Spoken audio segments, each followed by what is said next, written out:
anime, Kaiju number 8, I have to say that I wasn't really excited about it. I mean, after I read about it, after hearing what it was about from other people that were excited about it coming out, honestly, it just reminded me of another version of Attack on Titan. Only instead of Titans in this anime, we're gonna have Kaijus. But after the release of Season 2, Episode 2, a couple Saturdays ago, I honestly am really starting to like this anime. Like, it's starting to really work its way up the ladder in terms of enjoyable anime for me, because it's a really fun story. First of all, with Kaiju number 8, the opening credits are really cool. I mean, the animation is so cool, how it goes from like 3D to 2D, things like that. It's a really cool, plus it has a great English opening song to it, but just the animation to it is something that drew me right into the show. I loved it. I give the opening like a 10 out of 10 because it's really cool. So, for those of you who don't know, haven't seen episode 1 yet, a quick recap is that with Tokyo is under attack by these kaijus, and it opens up with this one, like, Godzilla-like kaiju. It's all, like, but it's orange and white. It kind of looks like a T-Rex, kind of doesn't. But, we have all these warnings going around Tokyo, and we have this defense force that's been dispatched that are gonna be taking care of it. And in Kaiju number 8, the defense force is basically like the scouts from Attack on Titan. I mean, they're going to be destroying these kaijus so they don't destroy the city. And yeah, anyway, like, after this kaiju is destroyed, we get into the story of our main character named Kafka, who, he apparently has been trying for the defense force, like, over and over again, and the only thing they can make is sanitation police.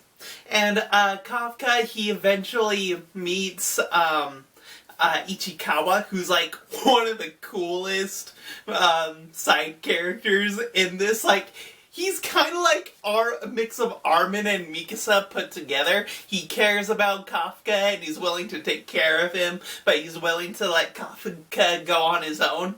It's awesome. I really like Ichikawa. Anyway,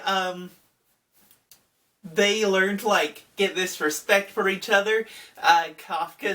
Ichikawa says, don't give up on your dreams of joining the defense force. Kafka just says Ichikawa's a good guy. And once they get respect, that's when another kaiju shows up. And after the attack, both Kafka and Ichikawa are in the hospital. And Kafka, he's like, a mini kaiju flies into Kafka's mouth, and it turns him into a kaiju. And, episode 1 ends with an old man reporting Kafka as the kaiju, and Ichikawa's like, he's reporting you. Let's get the hell out of here! That's how it ends. I loved it. Good cliffhanger. Really funny. And the way that episode 2 opens up, we got the report going around the city that there's a kaiju spotted in the hospital. So, like, the entire city of Tokyo is on lockdown right now until they get rid of the kaiju. And, then we get the part where, like, Ichikawa's like, okay, we gotta calm this old man down. We gotta, maybe give him a smile or something, sir. Maybe that'll cheer him up. And, Kafka, in his kaiju form, tries to give this smile. It turns out to be like this terrifying, demonic, venom-looking thing. And, Ichikawa's like, yeah, I think that's just gonna make it worse. And he just ends up making the old man faint. So now Kafka and Ichikawa have to get out of the hospital. And it's really cool how they escape, because Kafka, like, blows a wall out of the hospital and they both jump from the window. It's pretty cool. So, as they're running from the hospital, Ichikawa's like, alright sir, we gotta get as far away from here as possible so the defense force doesn't find you and hunt you down. Are you doing good? And you just hear Kafka go like, I'm not even sure what I am anymore. And when Ichikawa turns around, like, Kafka's like all these different forms of kaijus in one body. It's hilarious. And we get this scene, like, it's a total callback to the Alien movie, but this little mouth that shoots out of Kafka's real mouth, and it grabs a bird, and, like, it's all pixelated to, like, blur out the gore of it, but Kafka's like, oh, Ichikawa, check it out, dude, I'm eating a bird! And Ichikawa's like, with all due respect, that is totally disgusting, sir. So far, even though it's trying to be serious, I love that it has the humor into it. That's the one thing Attack on Titan kind of missed sometimes was humor, but with this, it does not miss a point for humor. It's pretty awesome. So, after the whole bird thing, he's able to go back to normal like he was when Ichikawa first saw him as a kaiju. He's back to his normal kaiju form. And then he's like, oh, this is bad. And Ichikawa's like, what now? And he's just like, I really gotta piss. And he like is totally freaking out. He's like, I don't want to be a grown man pissing in the streets, Ichikawa. It's gonna come out though. And Ichikawa's like, bro, you don't have a penis. Where could it possibly come out? And you get this, like, this scene of him running down the street with the pee coming out of his nipples. And it's like in all slow-mo and it has like this cheerful music going on. I loved it. It was so funny. And it ends that scene with just them both just looking shocked. It was hilarious. So Ichikawa and Kafka are both running away down the street, and then Kafka gets the sensation that something's not right. And then we get to the scene where it's a total Attack on Titan scene. You know, when the Colossal Titan first breaks through the wall, and like everyone in Shigashina is freaking out, and Eren runs to his home along with Mikasa, and they find that Eren's mother is beneath the rubble, and like him and Mikasa are trying to lift the house, and the mother's just like, leave me! Run! My legs are broken! Run! And Eren's just like, I can carry you! Please! Please get up! It's totally that scene. Totally taken from it, only it's just one little girl that's trying to lift rubble off of her mother, and the mother's telling the little girl to run.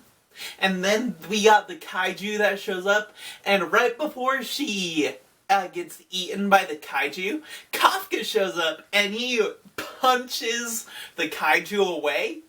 And we get the scene where he's like, holy crap, I'm really strong. And he sees that this girl is super nervous, so he goes up to her and he's like, hey girl, don't be so nervous, don't be afraid of me, let's see you smile!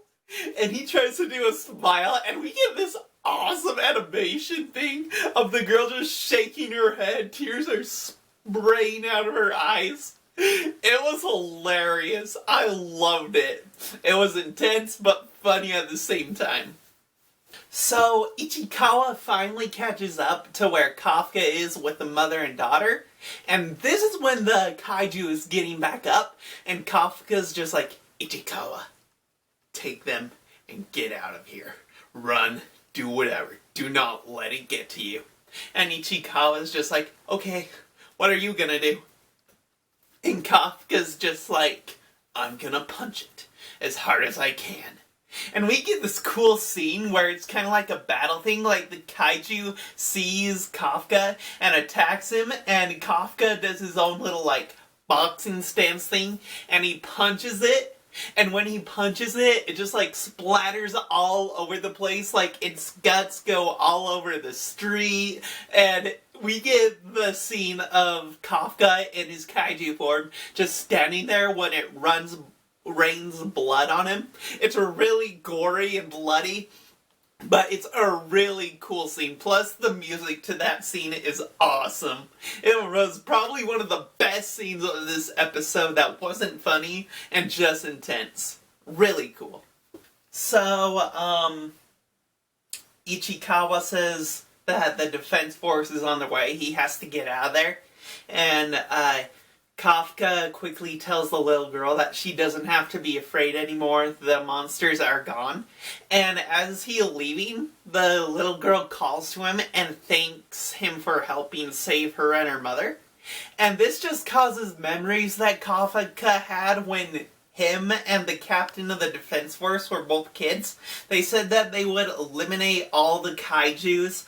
And this just is able for him to be able to control the kaiju for some reason, and it disintegrates, and he tells Ichikawa in his normal human head form that he's never gonna stop giving up trying to join the defense force. It was really cool. It's like this moment where Kafka's finally learning to control the ability of turning into a kaiju. I thought it was very like a momental scene, but very intense too. It was cool. Anyway, finally the defense force shows up, and the captain of the defense force is talking to this little girl. She's saying that your mother's gonna be alright, we're just gonna be taking her to the hospital. And she then tells the little girl that she's gonna eliminate all of the kaiju. And the little girl's like, please? Promise you'll spare that nice kaiju? He saved me and my mom. And this is what sparks what is known as Kaiju number 8. I mean, Kafka's been on the run from the Law and Defense Force for like 3 years now. And this is on the news of a drawing what the little girl described as the kaiju. And this is back at work. Back at the office, the main boss tells Ichikawa that both him and Kafka have mail from the defense force, and Ichikawa opens his envelope and says he passed the first phase to get into the defense force. Everyone congratulates him, and then he says that he's gonna deliver Kafka's envelope to him.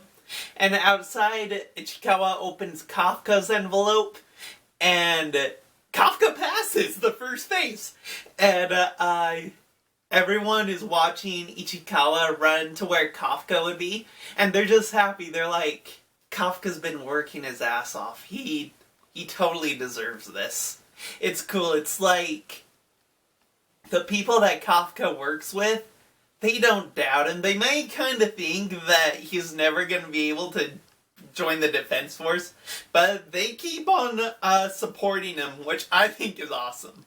The next scene we get, Kafka and Ichikawa are at the recruiting center of the defense force, and we get this girl that's totally being obnoxious, like she's calling Kafka an old man, and Ichikawa's like, well, even though you're 32, you're not exactly young. And the girl wants, like, Kafka to move the van because 5 is her lucky number, and he's parked in spot 55. And Kafka has this total freak out on her. It's a pretty funny scene. Anyway, like, the girl's just like, oh, I'll move it myself. And she reveals, like, she's wearing this power suit thing, and she just throws the company van, and Kafka's like, no, not the van! And the episode ends with, the girl saying, you old man, reek of kaiju. And that's how it ends. So far, these episodes are being really fun to watch. They're humorous, they got good action to it, they're intense. You got a fun main character, fun side character who I immediately started liking, like, in his first scene in the first episode. Anyway, I really like it. Like, it definitely has Attack on Titan vibes, but still, it's its own thing. It's gonna be really fun to see where episode 3 goes from here. It's gonna really be fun to see how the whole season goes on from here. Yeah, it's an enjoyable watch. Something else I love about Kaiju number 8 is the fact that One Republic does the song's finale. Like, it is so cool. Like, when I first heard this song at the end, like, I'm like, that's One Republic!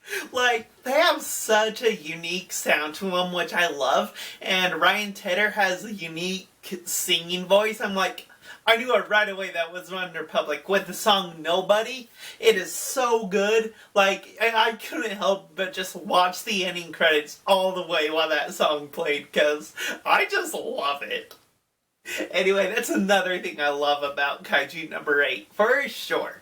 Anyway, guys, that is the end of the video. Thank you so much for watching. If you made it this far, please give the video a thumbs up, hit that subscribe, and let me know what you think of Kaiju number 8 so far. Personally, I would give it, probably a 9.5 out of 10, just because it has Attack on Titan copying aspects. But other than that, I really like it. Anyway, guys, thanks again. And I'll see you next time.